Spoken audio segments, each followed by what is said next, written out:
Oh, the sun's coming down, but you're clocking in. Here's some things that only Nightshift will understand. Something wicked this way comes. It's time for another episode of Paranormal Nightshift. Your fans submitted stories told here. But that's the problem with ghost stories, isn't it? Seeing is believing. And nobody ever believes you if they didn't see it for themselves. Eventually, you even start discrediting yourself. What if everyone saw it, though? What if everyone saw the exact same thing? Emily writes in, I always wanted to be a teacher.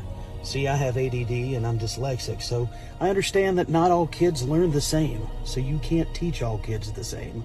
That's why I absolutely love field trips. But unfortunately, like most schools, our budget doesn't allow it. But I found out that a friend I went to college with is in charge of our town's local historical society, and they told us that we could go anywhere for free. Even though it's a relatively small town, it's rich with history, so we went to explore the Munroe house. And it's pretty creepy. It's like our town's Winchester house. See, Eleanor Munroe's husband worked for the railroad, and it was his job to secure property by any means necessary. And he definitely took his job seriously, especially that any means necessary part. Burning down houses, poisoning cattle. He always had an opinion that if the man wouldn't sell, maybe his widow would. After her husband's passing, Eleanor became fascinated with spiritualism, often holding seances in her house, communicating with all the spirits that her husband's deeds took. Or at least that's the story. I had a bus full of 9th graders, and that's the story I told. We were supposed to be there at 8 o'clock in the morning, and we arrived at 7:45.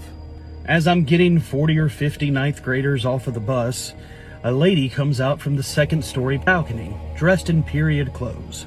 Will you please keep those dreadful children quiet?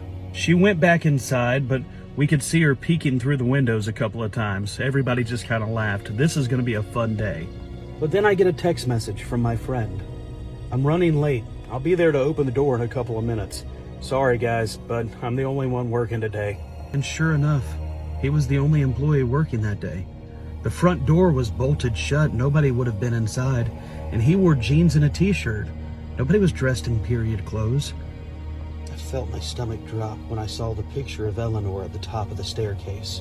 Sure enough, the exact same woman from the second-story balcony that yelled at the kids was Eleanor. It didn't take long for the kids to realize that we had had some sort of paranormal encounter. And I'm sure you guys can guess the emails I got that night. Emily, that is a great story. We're going to send you a Paranormal Nightshift sticker along with a couple other Nightshift stickers. If you have a great story, please send it in to Paranormal Nightshift. My messages are open. Have a great one and enjoy your nightmares.